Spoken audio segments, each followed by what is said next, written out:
주로 기독교 문화권에서 크리스마스 이브와 성탄절 아침에 착한 아이에게 선물을 나눠주는 인물로 크리스마스를 상징하기도 한다.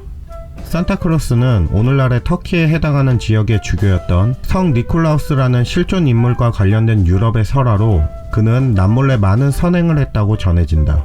그가 죽은 후 노르만족들이 이러한 설화를 유럽으로 전했고 12세기 초 프랑스의 수녀들이 니콜라우스의 축일인 12월 6일 하루 전날인 12월 5일에 과거 그의 선행을 기념해 가난한 아이들에게 선물을 주는 것을 시작으로 각국에 퍼지게 된다. 특히 유럽의 카톨릭 국가들에서는 12월 6일에 가족 중 한 명이 성 니콜라우스의 분장을 하고 나타나 착한 어린이를 칭찬하고 나쁜 어린이를 혼내주는 전통이 있었다고 한다.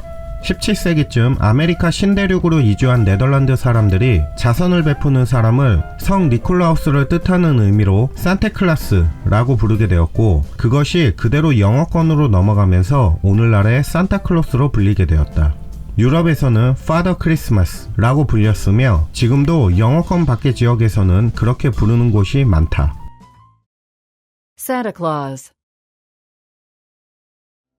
보통 산타클로스라고 하면 붉은 옷과 곱슬거리고 덥수룩한 흰 수염이 특징인 뚱뚱한 백인의 노인을 연상하게 되는데, 이는 1863년 미국의 시사 만화가였던 토마스 나스트가 하퍼 위클리라는 잡지에 풍성한 수염과 뚱뚱한 외양의 산타클로스 사파를 그린 것으로 시작하였으며, 이때까지만 해도 산타의 옷은 검은색으로 표현되었다. 산타클로스가 썰매를 끄는 슬록을 타고 아이들에게 선물을 주는 묘사는 1822년 뉴욕의 신학자 클레멘트 무어가 쓴 성 니콜라우스의 방문이라는 시의 내용에서 최초로 등장하여 지금까지 이어지게 된다. 이후 산타클로스의 옷은 붉은색으로 표현, 가장 대중적으로 알려진 것으로는 코카콜라와의 콜라보로 1931년 미국의 음료회사 코카콜라가 겨울철 콜라 제품 판매량이 급격히 감소하자 이를 막기 위해 홍보 전략으로 산타클로스의 이미지를 떠올리게 되고, 노먼 로겔이라는 화가를 통해 주먹코와 뚱뚱한 체형, 이마가 환하게 보이는 모습으로 표현하였고, 이때 산타의 옷은 코카콜라의 로고 색깔인 빨간색을,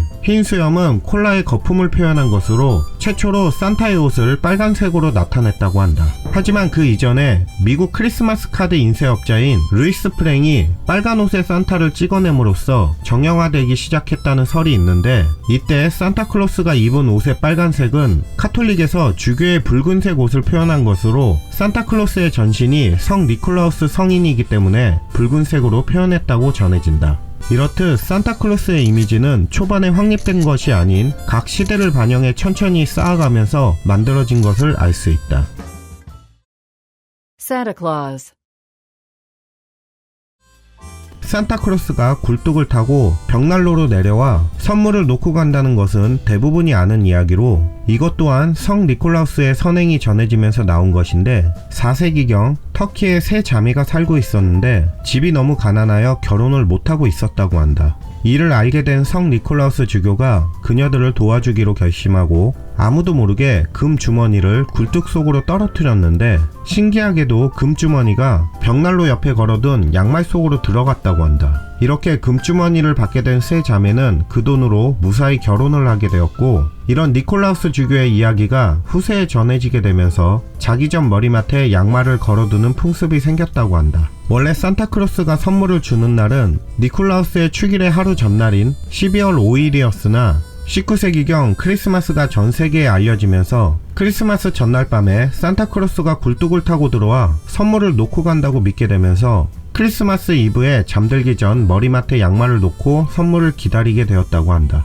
이 때문에 이러한 전 세계의 어린이들의 꿈을 망칠 수 없던 아빠들은 크리스마스 이브에 엄청난 부담감을 떠안게 되었다. Santa Claus. 현재 산타클로스는 캐나다 국적을 소지하고 있으나 캐나다 이외에도 핀란드의 로바니에미, 노르웨이의 오슬로 등 세계 각국의 산타 마을이 존재한다. 특히 유명한 곳으로는 핀란드에 있는 산타 마을로 매년 수많은 관광객과 편지가 몰리는데, 여기는 한국인 산타 도우미도 한 명 있어 한때 한국어로 된 답장을 보내주기도 했다고 한다. 참고로 2018년부터 대한민국 하천군에 핀란드 산타 우체국 한국 본점이 개설되었다고 하니 관심 있는 분들은 연락해 보시길. Santa Claus. 산타클로스의 존재를 믿는 것은 동심의 대표적인 이미지 중 하나로 여겨지며, 이에 아이들에게 산타클로스가 실존하지 않음을 직접 알려주는 것은 일종의 동심 파괴로 여겨진다. 이렇게 아이들의 동심을 철저히 파괴한 몇 가지 예를 들어보면, 리처드 도킨스라는 과학자는 아이들에게 산타가 존재할 수 없는 이유를 논리적으로 설명해 동심을 철저히 파괴했는데, 그 아이 중 한 명은 당시 5살이었던 자신의 조카였다고 한다. 또 미국에서는 뉴스 중 한 여성 앵커가 아이들에게 산타가 세상에 없다는 것을 알려줘야 한다고 주장했다가 빗발치는 항의 전화에 못 이겨 바로 다음날 사과 방송을 했다고 한다. 영국에서도 2013년 초등학생 교사인 목사가 산타클로스는 없다는 발언을 했다가 결국 다음에 은퇴를 해야만 했다. 2015년 12월 3일 노르웨이 대표 일간지 아프턴 포스턴 온라인판에 산타클로스가 향년 227세를 일기로 사망했다는 기사가 올라왔다가 해당 언론사가 오보였다며 사과문을 게재하는 해프닝이 벌어지기도 했다. 우스갯소리로 호주에서는 산타의 호호호 라는 웃음소리가 여성을 비하하는 의미를 가졌다 하여 법적으로 산타에게 이렇게 웃는 것을 금지시켰다는 이야기가 한때 퍼졌었다고 하는데, 산타 특유의 웃음소리인 호호호에서 호와 비슷하게 들리는 Ho. 가 매춘부라는 뜻의 단어인 의 속어이기 때문이라는데, 물론 이 이야기는 사실이 아니다. 마지막으로 꽤나 현실적인 이야기인데, 전 세계 30억 아이들에게 선물을 주려면 한 명당 2만원씩만 계산해도 1년에 60조 원의 비용이 들어 매년 엄청난 적자여서 후대 산타클로스를 지원하는 이가 없어 기존 산타가 죽지도 못하는 실정이라는데, 이는 물론 뻥이다. 12월, 겨울, 흰눈, 캐롤, 크리스마스 하면 언제나 떠올랐던 산타클로스. 지금은 그의 존재를 믿지 않는 아이들이 대부분이지만 어릴 적 12월을 따뜻하게 해준 산타클로스를 저는 아직도 믿습니다. 그리고 이제는 제가 그 산타클로스가 되었죠. 그래서 매년 적자에 허덕이고 있습니다. 하지만 제가 어릴 적 동심을 가지고 겨울을 따뜻하게 보냈듯이 삭막한 현대를 살고 있는 우리 아이들에게 추운 겨울 작은아마 따뜻한 동심을 물려주고 싶네요. 지금까지 어릴 적이나 지금이나 매년 12월에는 설레임을 갖고 있는 크지 않는 어른아이였습니다.